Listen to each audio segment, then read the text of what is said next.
Calling case number 25-000876 FY, People of the State of Michigan versus Tamila Peterson.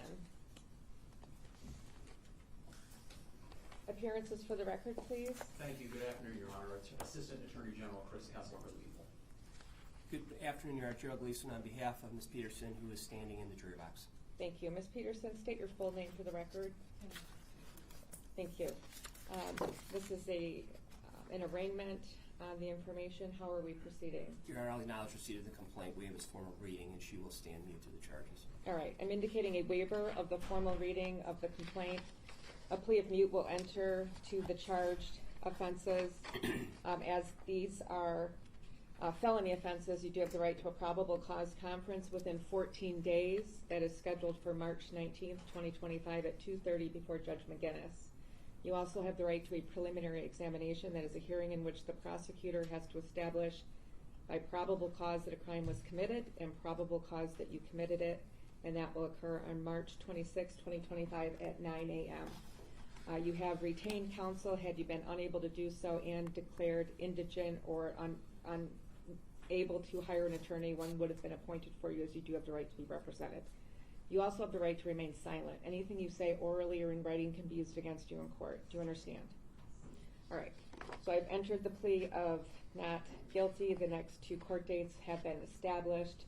The next issue that needs to be addressed is bond. I will hear first from pretrial services, and then I will speak with you two. Yes, sir. Thank you.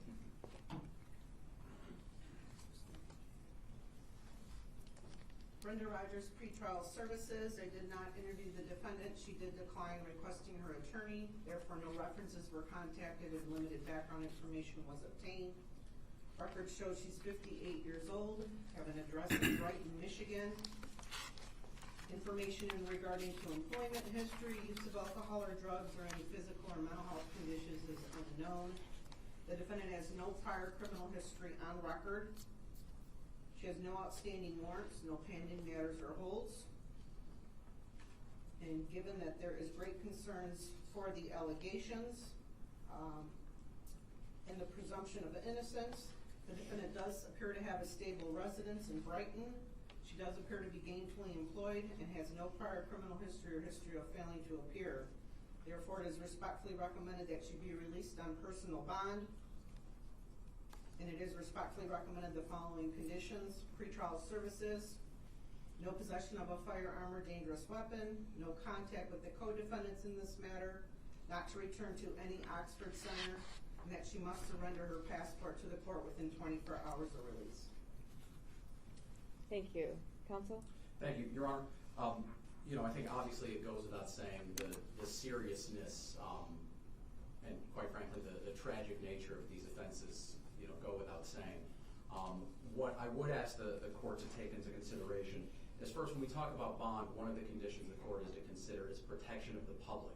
Now, this isn't your typical murder charge in the sense that there weren't specific acts of violence perpetrated by this defendant, but the people's concern regarding the protection of the public, Judge, is this defendant owns and operates another location where this hyperbaric oxygen treatment is taking place.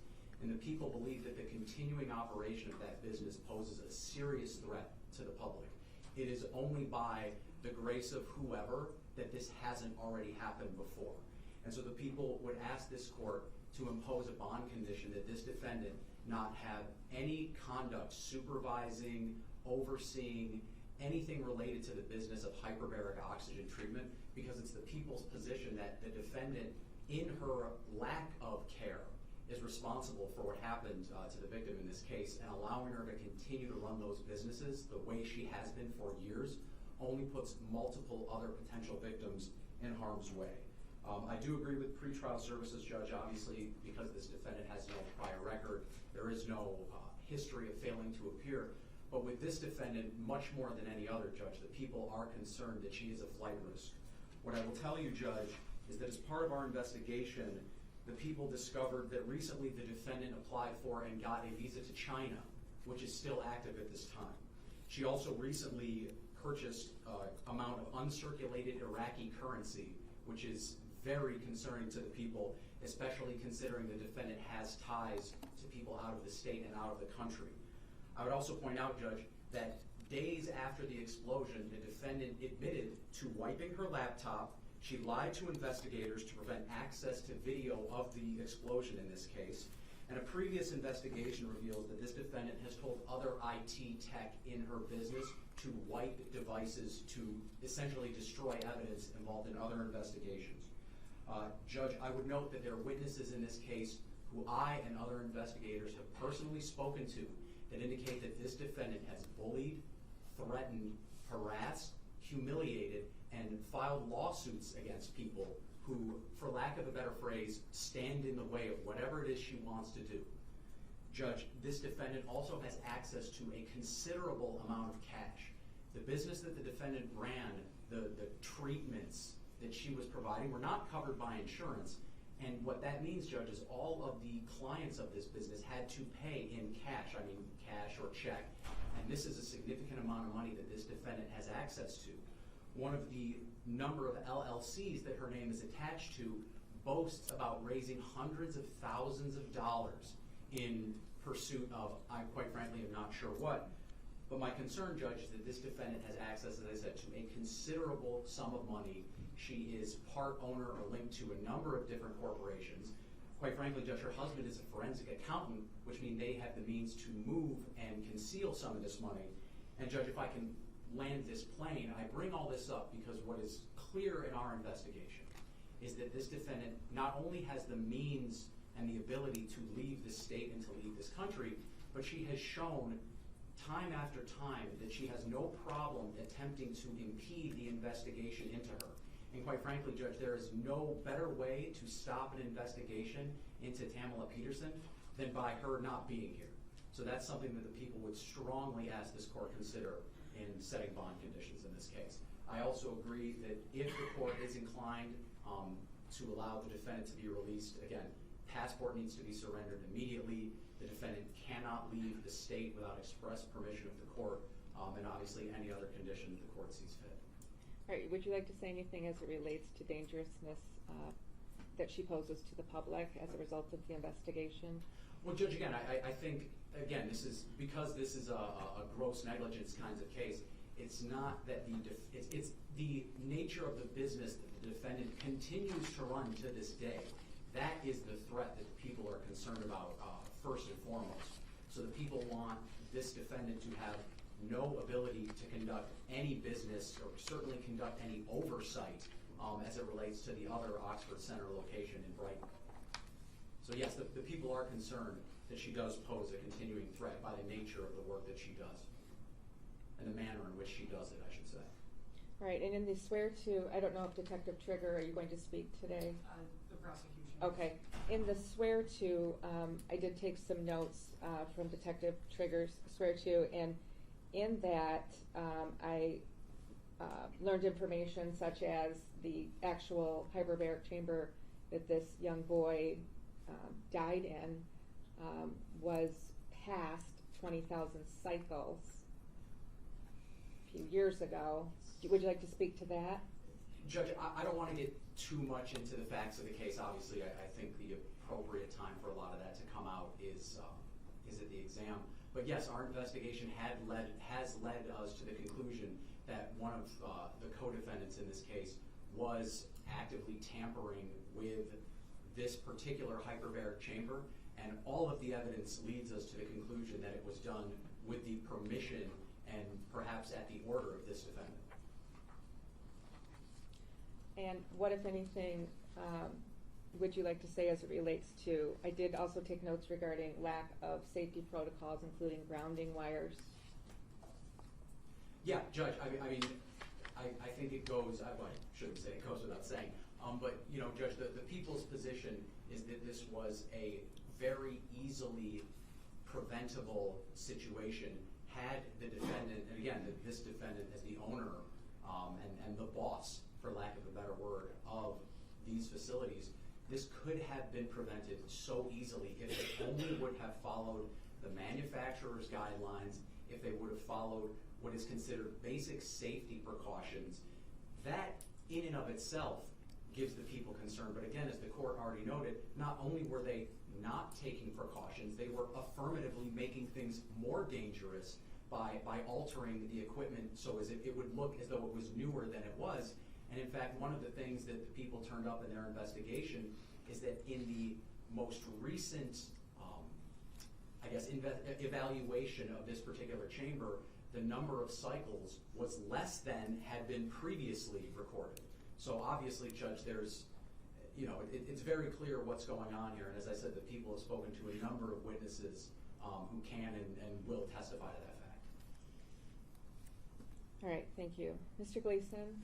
Yeah, I'd like to return to the court rule because there are certain factors there, and I think pretrial services started there, and that's where I think we should stay. I appreciate Mr. Kessel's argument, but I want to focus the court there.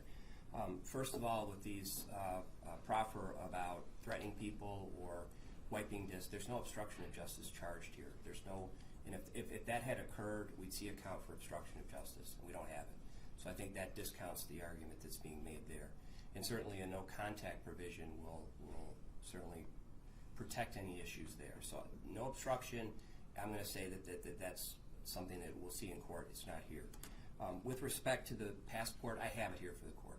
And with respect to applying for a visa to China, it's in the passport. It's dated August of 2024. The purpose of the visa, Ms. Peterson's son got married in China. He's married to a person who immigrated from China, and there were relatives there. That was the purpose of the trip. This was not done recently. It was not done after the incident in question. So that, again, and that's right here. The court can look at it if you want to. It's right on there. With respect to the court rules, I did hear and I agree with pretrial services. She has no prior criminal record. She has no record of flight. She's always appeared. Now, and I want to be clear about this. 2 weeks ago, I told the Troy Police Department, if charges come, we'll appear voluntarily. No need to go arrest her. We'll present her to the court. We'll present her to the police department. Apparently that wasn't good enough for the Troy Police Department, and I respect the detectives. But all they had to do was call me, and we'd be standing here voluntarily. Instead, we're in a box being recorded by the media. And I take issue with that, and I've raised that with the Attorney General's office already. We would have appeared voluntarily, just like I voluntarily brought the passport today. Likewise, if there was flight here, I don't know if the court signed the warrant or another magistrate, but it was signed on March 4th. They waited to the 7th to arrest her. If there was a flight issue here, they would have gotten her the same day. Likewise, Your Honor, with respect to the rule, there's no history of substance abuse, no history of mental health issues. And while the crime of second-degree murder is a serious offense, it carries a number of different mental states. And as the Attorney General stated, there was no violent act here. This isn't the type of second-degree murder that involves a shooting or a strangulation or other type of violent act. And likewise, there are 3 different states of mind for second-degree murder: the intent to kill, the intent to do great bodily harm, and knowingly creating a high risk of great bodily harm, knowing that death would result. And I don't think you did the swear to, I wasn't here, but I don't think an allegation is made that she intended to kill anybody or intended to do great bodily harm. And with respect to that 3rd mental state, the court should be aware that both of her parents utilized these hyperbaric chambers regularly. And I think that tends to discount the idea that she was somehow operating these with reckless abandon when putting her own family members in that. That's for another day. I recognize that's a preliminary examination issue. It's been raised today. I'm simply responding to it. Your Honor, with respect to what we have to do to assure the protection of the public, this is not a woman who's going to go out and do further violence. Those hyperbaric chambers, obviously in Troy, that facility has been closed. The ones in Brighton have not been utilized since this happened. They are going to continue not to be utilized. And I, on her behalf, and I can state to you, if you order it, they will continue not to be used. They're not in use and will not be in use going forward. So the protection of the public, as outlined by the Attorney General, has already been solved, has already been prepared. Now, if the court wishes to have some amount of cash to have her show up, I am not hearing a number from the Attorney General. I am hearing a personal bond from pretrial services.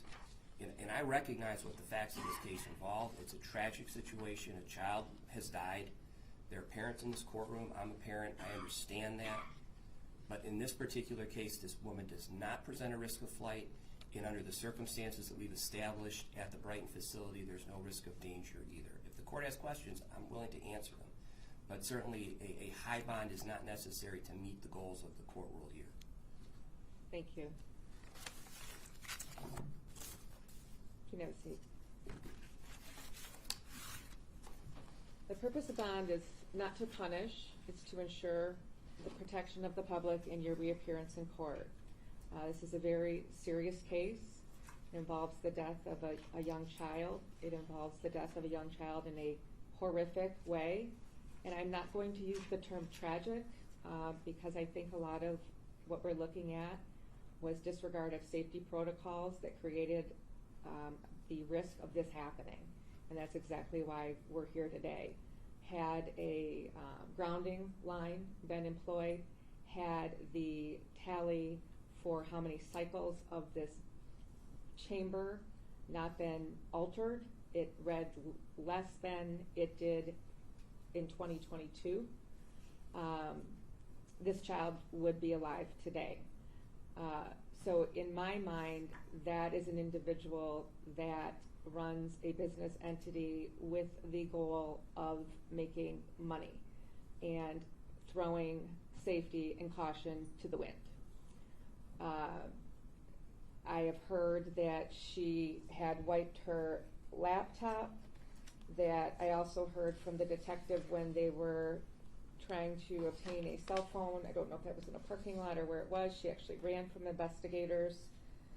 I also heard from the detective that there were statements. I really am hastened to get too deep into this because if there's anyone in the courtroom, I don't want to upset them. But I will state that I believe there was inappropriate use of still photographs taken from the CCTV of this incident, and comments made regarding that. There's also information regarding a previous Attorney General investigation that your office handled that involved an individual lying essentially about accreditation to work in the facility. Judge, if I may, that wasn't raised here. I haven't had a chance to respond to that. Well, he can raise it if you'd like to state it. Well, Judge, I think, and actually the prior investigation that I was referring to isn't even that investigation. It's another investigation involving healthcare fraud allegations. So that is the people's overarching concern, is it is very clear that this defendant, and thank you for reminding me, Judge, and Detective Trigger told me that this defendant literally, when it was made clear her phone was to be examined, she grabbed it and ran. So the people's overarching concern is that this defendant has a well-documented history of attempting to impede law enforcement, and her lack of appearance would be the cherry on the sundae, if you will, of impeding the investigation to the best of her nature.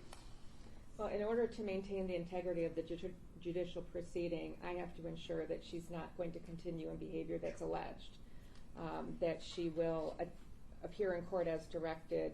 But what I can't get beyond is an individual whom the allegations suggest would put a person in risk of harm by simply not adhering to standard safety protocols and tampering with the reading of this particular chamber.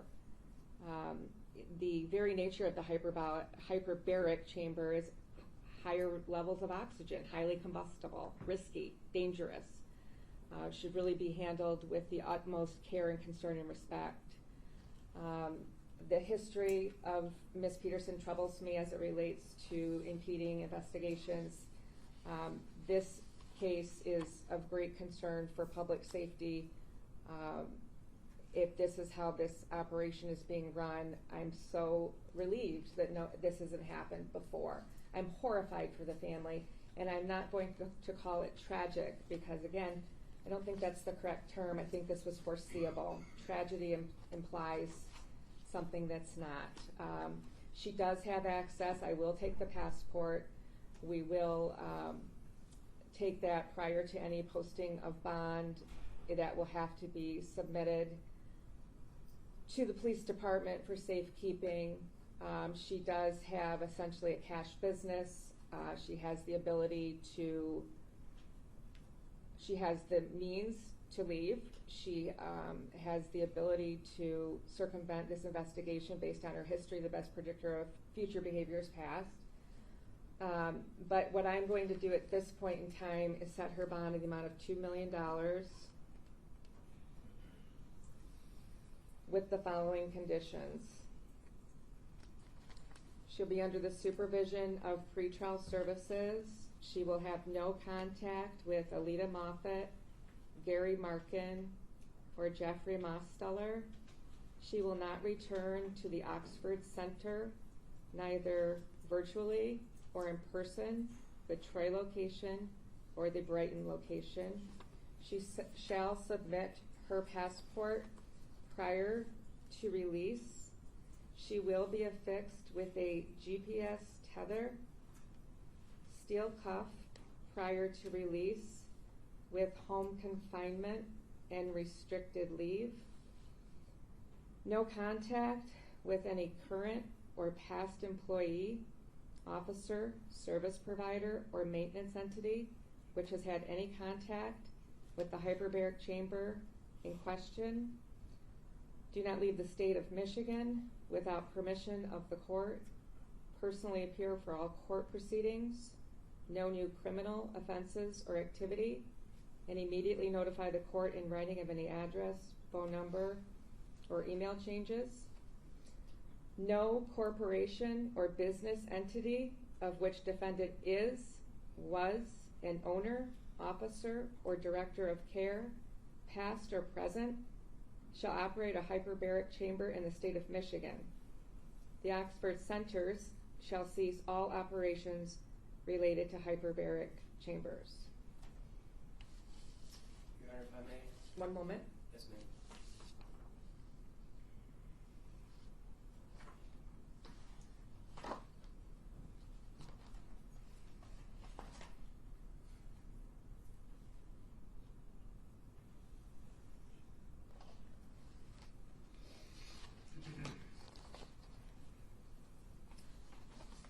Furthermore, she is not to possess any firearms or weapons, and they shall be turned into the arresting agency and provide proof to the court at 524 bondcompliance@oakland.com within 24 hours.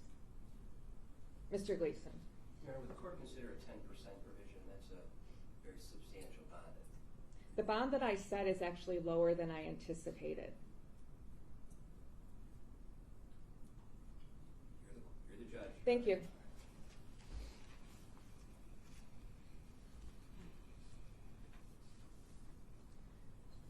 Are you going to take her out? Okay.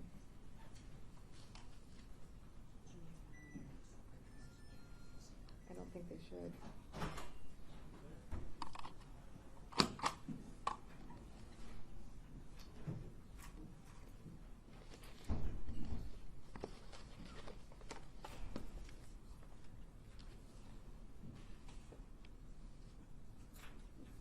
Calling 25-000875 People of the State of Michigan versus Gary Markin. Appearances for the record. We'll just wait for that buzzer. Thank you. Thank you, and good afternoon again, Your Honor. Assistant Attorney General Chris Kessel for the people. Thank you. And good afternoon, Your Honor. It's good to see you. Raymond See you. Kassar on behalf of Gary Markham. All right. How are we proceeding with the arraignment? Your Honor, at this time, my client would waive the formal reading. My client would also stand mute to the charges. All right. Thank you. Indicating a waiver of the formal reading, a plea of mute to the charges will enter on your behalf, sir. You do have the right to be represented by an attorney. You sought out and hired your attorney of record. Had you been unable to do so, and upon request, you would have been considered for the appointment of an attorney. Pat, do you have the other page? Look, I didn't do my pages with the boxes. I didn't do anything. Furthermore, as you are charged with felony offenses, you do have the right to a probable cause conference within 14 days. You also have the right to a preliminary examination within 21 days. That is a hearing in which the prosecutor bears the burden of proof to establish by probable cause that a crime was committed and probable cause that you committed it. The examination date is March 19th, 2025 at 2:30. Exam, Your Honor, or probable cause? Excuse me, probable cause conference. Yes, Your Honor. Thank you. And the examination date is March 26th, 2025. And sir, I should also indicate to you that you do have the right to remain silent. Anything you say orally and in writing can be used against you in court. So I have indicated a waiver of the plea, enter pleas of mute to the charges. Next issue is bond. Ms. Rogers? Your Honor, Brenda Rogers, pretrial services. I did interview the defendant. I was not able to verify his information. He did provide his wife, but did not have a phone number for her. He reports he's 65 years old, born in Michigan. He's been married for 41 years. He has 3 adult children, currently living with his wife in Spring Arbor. He reports living in Jackson County for the past 6 years. Working full-time at the Oxford Center as a director of facilities at the Brighton location. He states he's been there for 16 years. In regards to alcohol, marijuana, or any drug use, he denies all use. He reports he's in good physical and mental health. The defendant has no prior criminal history on record. However, there is great concerns regarding the allegations and the possibility of penalties if convicted. The defendant does have gainful employment of 16 years. He has stable residence. He has no prior criminal history, no outstanding warrants, no pending matters, and no history of failing to appear. Therefore, release on personal recognizance is being recommended. Pretrial services does have concerns for the public safety related to the continued operations at the Oxford Center, and for those reasons, the following conditions are being recommended. Not to return to the Oxford Center virtually or in person, have no contact with the co-defendants in this matter, must surrender passport to the court within 24 hours of release, be supervised by pretrial services supervision, no possession of a firearm or dangerous weapon, and no contact with the family of the listed victim.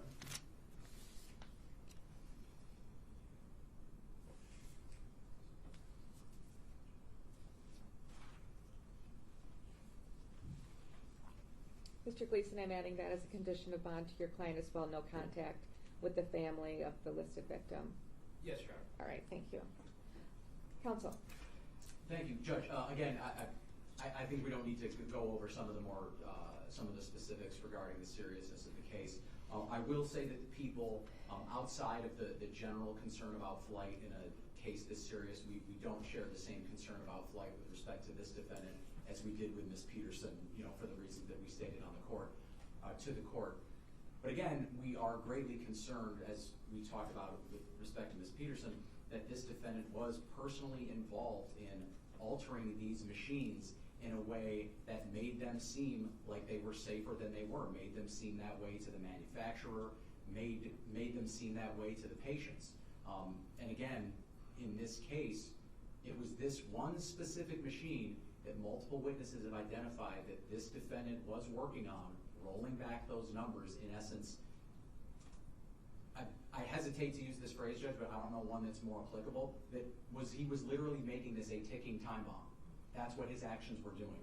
So the people are very concerned about that as it relates to bond.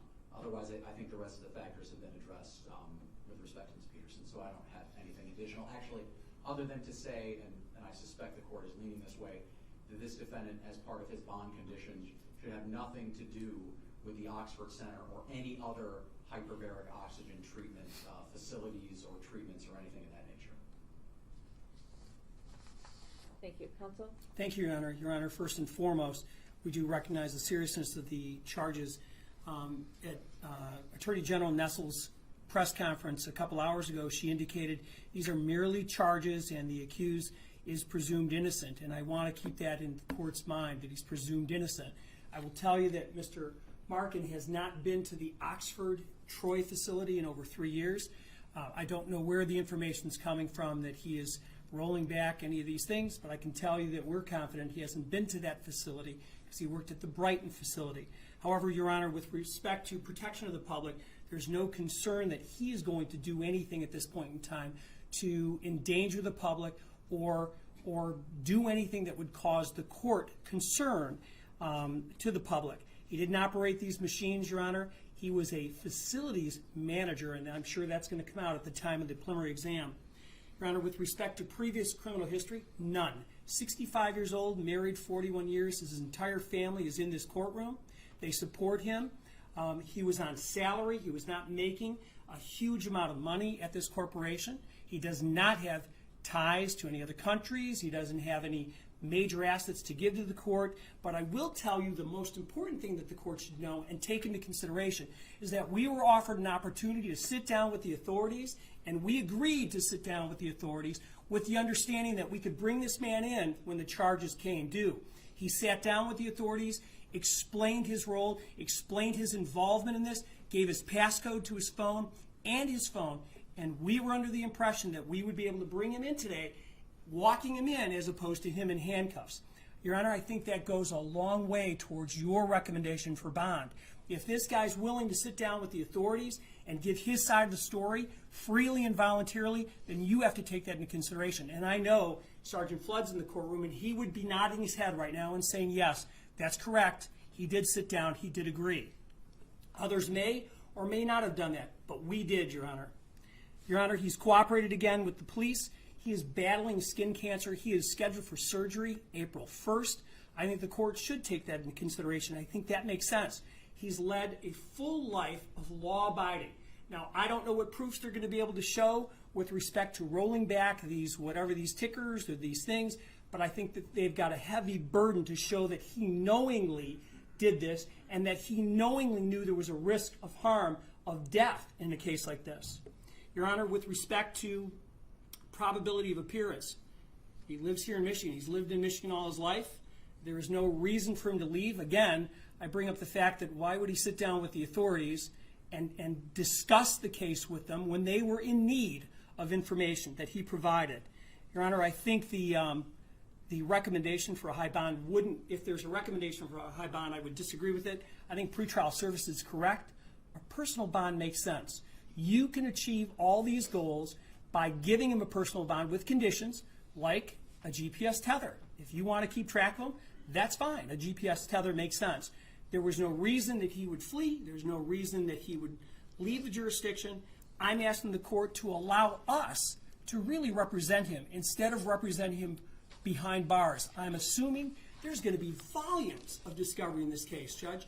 And as you know, dealing with the jail, going back there with computers and videos that we're going to have to look at is going to make this case 10 times harder. I'm asking you to consider a personal bond. I'm asking you to consider, if you are not inclined to do that, some sort of a 10% bond that is reasonable in this case. And again, I have to make a big deal about the fact that when he was asked by the police, will you sit down and cooperate with us, he said yes, and he did. So, Your Honor, I would ask the court to take that into consideration, take into consideration the health, the issues that we've got to deal with, that he's got surgery scheduled for April 1st, and impose a reasonable bond with conditions as you see fit, Your Honor. Thank you. Mr. Markin, had you stated your name for the record, sir, previously? Stated. Gary Markin. Thank you. Sergeant, would you like to respond to anything that counsel brought up?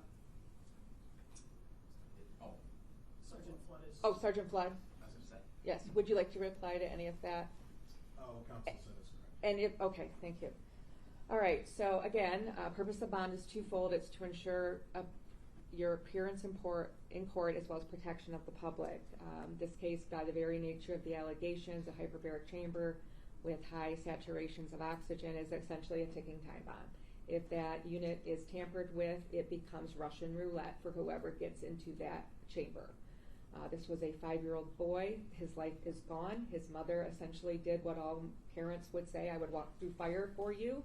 My understanding is she put her arms into fire to try to save her son. I cannot risk that happening to any other human being on the face of the planet Earth. That is such a torturous, horrific, heinous image. I have to ensure that you never have the ability to come near, well, I'm not saying never, I'm saying while you're on my bond, not come near any sort of facility that participates in the treatment using hyperbaric chambers. I also, going back to my understanding of his involvement with Ms. Peterson, is that they basically worked hand in glove. They shared an office at the Brighton location. If he were to be the person that were doing her bidding, turning these things back, obviously that's a very dangerous person in my purview. The charges are substantial, they're severe. We're dealing with a murder 2 charge, in addition to the involuntary. I need to ensure his presence in court. I need to ensure the protection of the public, and I am setting bond in that regard to do so. I am setting bond at $250,000, cash surety with no 10%, pretrial services supervision, no possessing any firearms or weapons, turn into the arresting agency and provide proof to the court at 524 bond compliance at OCLub.com within 24 hours. No contact with Tamila Peterson, Jeffrey Mosteller, or Alita Moffet.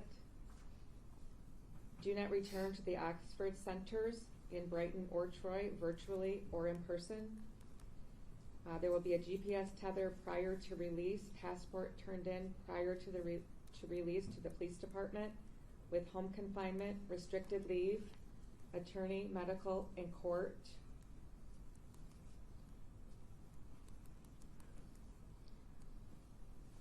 In addition to verified employment, I don't know what that will entail. Shall not seek employment with any entity that provides hyperbaric chamber treatments. Do not leave the state of Michigan without permission of the court. Personally appear for all court proceedings. No new criminal offenses or activity. Immediately notify the court in writing of any address, phone number, or email changes. No contact with any current or past employee, director, officer, service provider, or maintenance entity which has had contact with the hyperbaric chambers at the Oxford Center.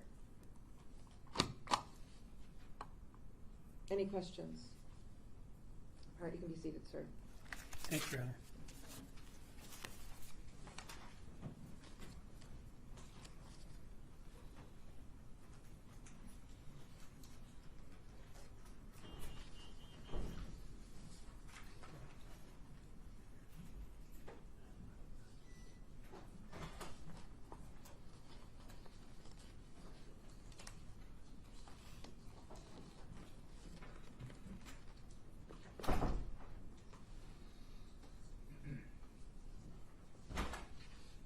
Calling 25-000878FY, People of the State of Michigan versus Jeffrey Allen Mosteller.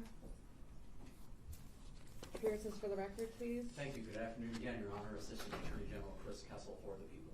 Michael Dick on behalf of Mr. Mosteller. Mr. Mosteller, would you state your full name for the record? Jeffrey Allen Mosteller. Thank you. How are we proceeding with the arraignment? At this time, my client would like to waive formal reading and stand mute. All right, Mr. Mosteller, I'm indicating a waiver of the formal reading of the charges. Pleas of not guilty will enter on your behalf. You do have the right to a probable cause conference within 14 days. Yours is scheduled for March 19th, 2025 at 2:30 p.m. before Judge McGinnis. For the PCC, you also have the right to a preliminary examination within 21 days. That is a hearing in which the prosecutor has to establish by probable cause that a crime was committed and probable cause that you committed it. And that is set for March 26, 2025 at 9 a.m. You also have the right to remain silent. Anything you say orally or in writing can be used against you. You also have the right to be represented by an attorney. Is he requesting appointment of counsel? I believe he indicated that he believes he might have retained, but I'm not certain at this point. We did fill out a request for attorney form, Your Honor. All right, sir, so you've got a few options. You can hire your own attorney, which may take some time. I don't know what your financial situation is. Or you can petition the court for the appointment of an attorney, and that would be appointed by the MIDC, and they would determine whether or not you're eligible. Or, of course, third and bad option is to represent yourself. Well, then I will go for the court appointment. Okay. So at this point in time, I will review your petition for the appointed counsel. If you are able to secure retained counsel, we ask that you do contact the court so that we can call off an appointed attorney. All right, sir? Yes, ma'am. Your Honor, not to interrupt your review, but this does include employment at the Oxford-Brighton location, so Okay. any So we income, can if that cross were going to off. be... Okay.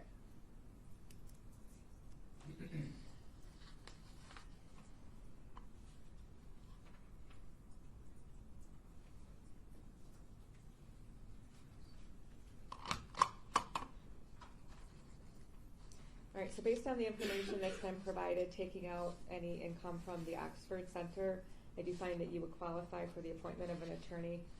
So I will send this up to the appointing authority to have an attorney to represent you.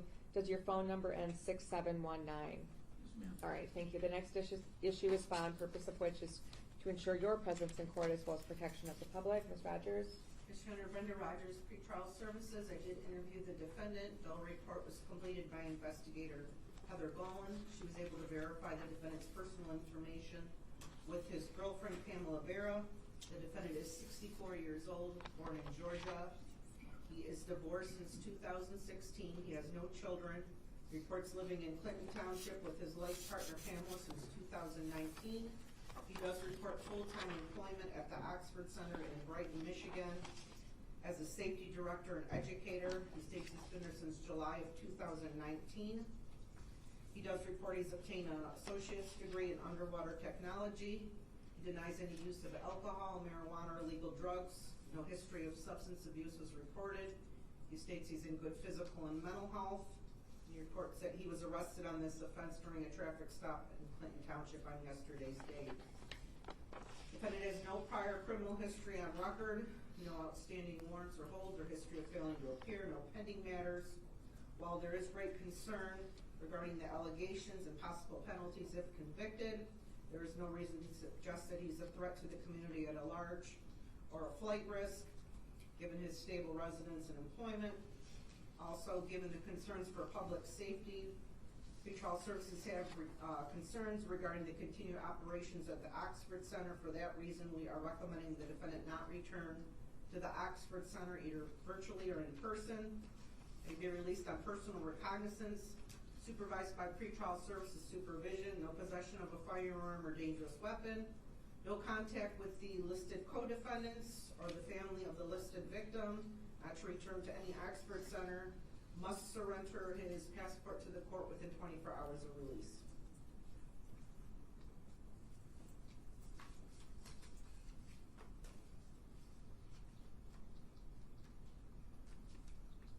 Counsel? Oh, thank you. Your Honor, again, as with respect to Mr. Markin, this defendant, we don't need to. Sorry, I'm getting echo here. We don't need to repeat, the seriousness of the offense. Again, there is not any specific concern with this defendant as it relates to flight outside of the serious nature and the potential penalties in this case. This defendant was the, for lack of a better phrase, safety officer at the Oxford Center, which is something considering the way that this facility was being operated. As the court is aware, multiple safeguards were being disregarded knowingly. The investigation showed that this defendant was conducting his own experiments to try and prove the safety as it relates to this particular chamber. Judge, obviously these were his own experiments, none of which were actually recognized by any sort of scientific body. They were not peer reviewed. And the people's position is they were just designed to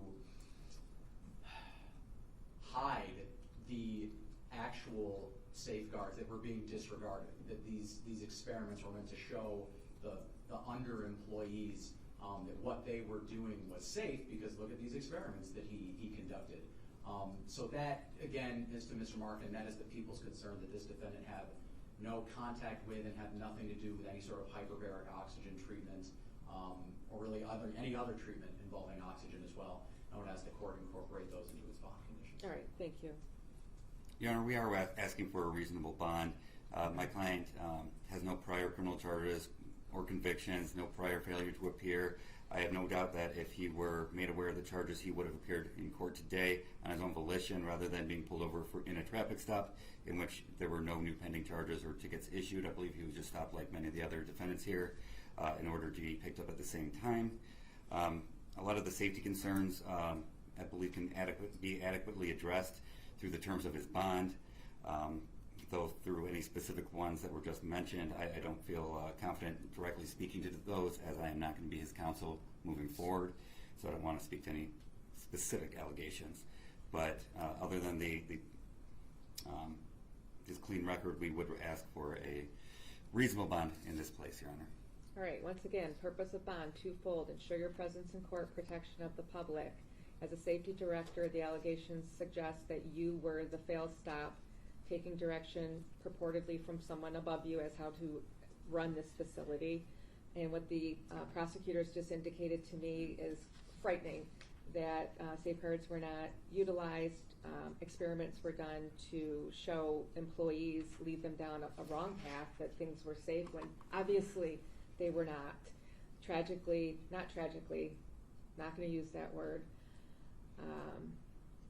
This could have been prevented if proper protocols were followed. I can't get over that form of judgment was utilized. And if that's the form of judgment that you're utilizing in your life, I have some concerns about you and your ability to participate in the criminal process going forward. I don't know what other judgment calls you would make in terms of would you flee? Would you not come back to court? This case is too serious. It must be brought before the court system.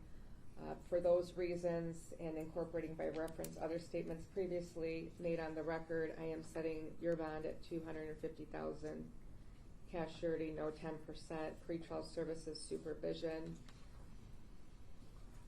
no possessing any firearms, turning to the arresting agency and provide proof to the court at 524 bond compliance at OCUP.com within 24 hours, no contact with Tamila Peterson, Gary Markin, Alita Moffet, no contact with the family of the listed victim, do not return to the Oxford centers, either Troy or Brighton, virtually or in person, GPS tether prior to release, steel cuff, restricted leave, home confinement, attorney, medical, and court, and verified employment. You shall not seek employment with any entity that provides hyperbaric chamber treatments or the use of oxygen. Passport to be turned in prior to release to the police department. Do not leave the state of Michigan without permission of the court. Personally appear for all court proceedings.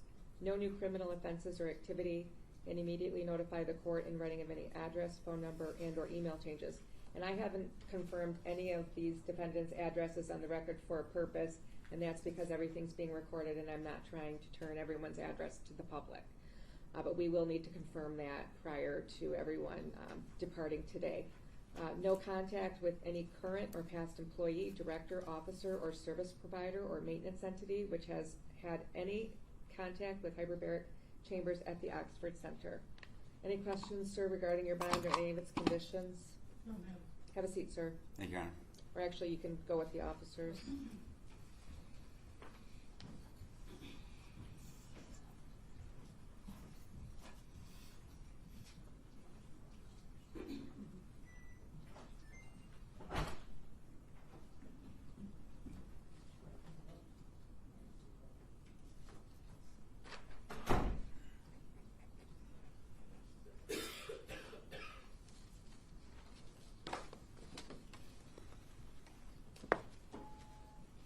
Calling case number 25-000877FY, People of the State of Michigan versus Alita Harward Moffet. Thank you one more time, Your Honor. Yep. Assistant Attorney General Chris Kessel for the people. Thank you.